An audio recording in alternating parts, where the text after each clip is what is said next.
Anete, qual a sua visão a respeito da oração? Isso é muito interessante e é bom frisar. Você está falando de oração ou de rezar? Por quê? Tem diferença?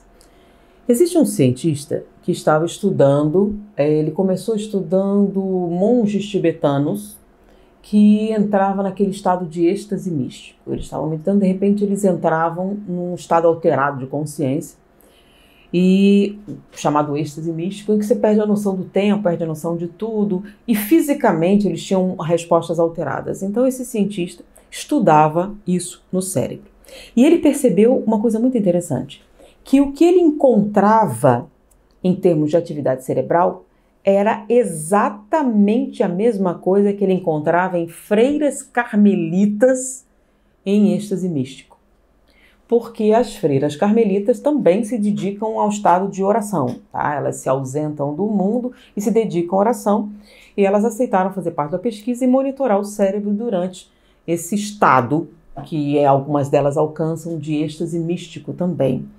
E ele encontrou que o traçado era idêntico, não houve semelhança, as mesmas áreas eram ativadas. E ele pegou outras pessoas, outros religiosos, até da mesma denominação e outros diferentes, que ao rezar não produziam isso, tá? Tanto, aí ele, que era ateu, ele até fala, eu não acredito em nada, mas eu posso notar, diante do trabalho de pesquisa, o efeito que isso tem sobre o cérebro, sobre a saúde, sobre a pessoa, tá? Então você é capaz de repetir frases rituais enquanto pensa em outra coisa, até uma coisa ruim, tá? Então você repete as palavras enquanto pensa uma outra coisa, até uma coisa negativa. Então isso de repetir palavras rituais sem sentir nada, tá? Como se as palavras tivessem um poder mágico, não significa nada, não faz nada no cérebro, não tem nenhum poder místico, ninguém notou absolutamente nada. Ele chamou isso de rezar, tá? Então você repete palavras aleatórias que você não compreende, inclusive tem algumas orações, você faz uma língua que não é a sua e você repete aquilo sem saber o que significa, ritualisticamente esperando alguma resposta, alguma coisa assim. Existem pessoas que repetem automaticamente determinadas preces enquanto estão pensando mal de alguém. Pai nosso, Senhor, que mate meu inimigo. Você pensa uma coisa enquanto fala determinadas palavras. É quase como uma dissonância cognitiva completa, né? Eu assisti uma pessoa uma vez comentando uma passagem do Evangelho sobre perdão, e ele virando para a pessoa, você tem que perdoar, seu miserável. Quer dizer, você tem que perdoar, seu miserável. Não faz sentido. É o mesmo que você fala de amor ao Cristo enquanto ataca alguém. É uma coisa dicotômica, tá? Ele pregava paz enquanto você age com tremenda violência, e na mesma frase você coloca juntos. Então não faz nenhum sentido. E isso se repetia também nos estados rituais. Você fazia o ritual enquanto pensava outra coisa. Ou seja, um ato mecânico seria diferente de costurar. Você está na máquina de costura costurando, então você conversa com as pessoas. Você está dirigindo seu automóvel enquanto está fazendo outra coisa. Então é um ato reflexo automático sem nenhum sentido. Porém, não é o que acontecia com todas as pessoas. Havia alguns que descreviam o estado de oração com uma coisa transcendente, com uma modificação profunda, com uma alteração. E esse pesquisador, que não acredita em absolutamente nada, isso que é mais interessante, mostrou, e a pesquisa ficou com um nome interessante, Ponto Deus. Quando as pessoas atingiam essa plenitude e com crenças diferentes, ele encontravam a semelhança. Então, freiras carmelitas e monges tibetanos e religiosos que chegavam nesse estado de que alguns, em algumas religiões, dizem, eu entrei no Nirvana, eu me identifiquei com a divindade, eu encontrei Shiva. Não importa. Quando era um processo em que a sua emoção, quando você envolvia o mesolímbico, né? Então a emoção estava intensamente ligada, você criava um estado alterado e entrava em atividade onde não tem tanta atividade assim, o pré-frontal, que depois identificou-se como a área da compaixão, a área da misericórdia, de onde que a gente chama de sentimentos superiores, de conexão humana, social, vem. Então, toda vez que você sente compaixão, misericórdia, que você é tomado tá? De empatia pelo sofrimento e aquele impulso de ajudar, que a gente chama de bondade, você ativa o pré-frontal. E o estado de oração, a verdadeira oração, também ativa a mesma área da bondade. Olha que interessante.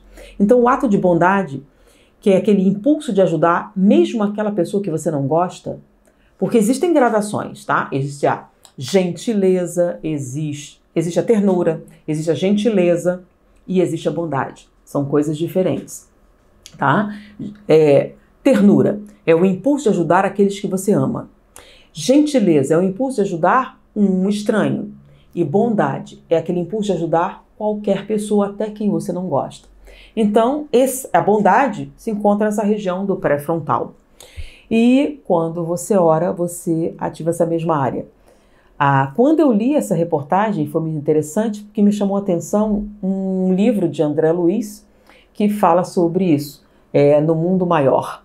Então, quando ele fala sobre determinadas áreas cerebrais, e ele diz que a região do pré-frontal é o que liga o homem à divindade e de onde emanam os sentimentos de compaixão, disso e aquilo.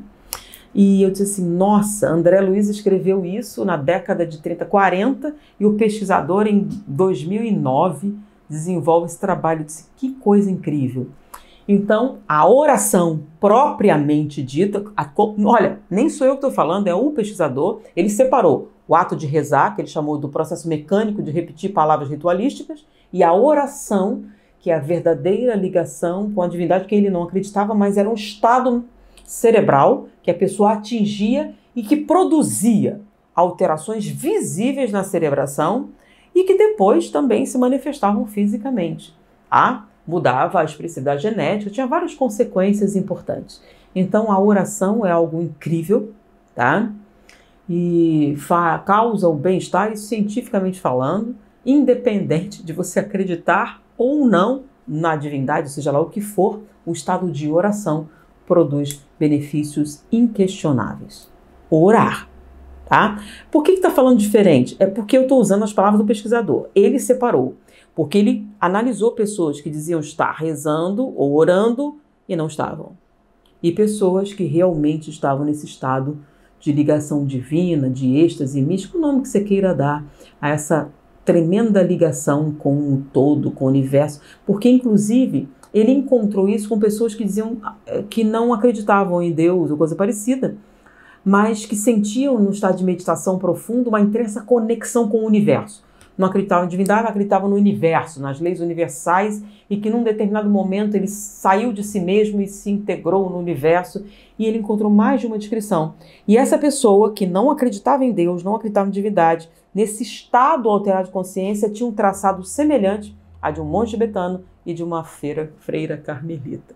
Olha que coisa incrível. Quer dizer, você pode orar mesmo sem acreditar que está fazendo isso e suprir-se com os benefícios. E aparentemente André Luiz está certo. O estado de oração verdadeiro liga você a todas as coisas que existem. Olá, pessoal! Se você gostou desse vídeo, não se esqueça de se inscrever, clicar em gostei e compartilhar com aquela pessoa querida que você sabe que irá aproveitar esse conteúdo. Conto com você e até o próximo vídeo.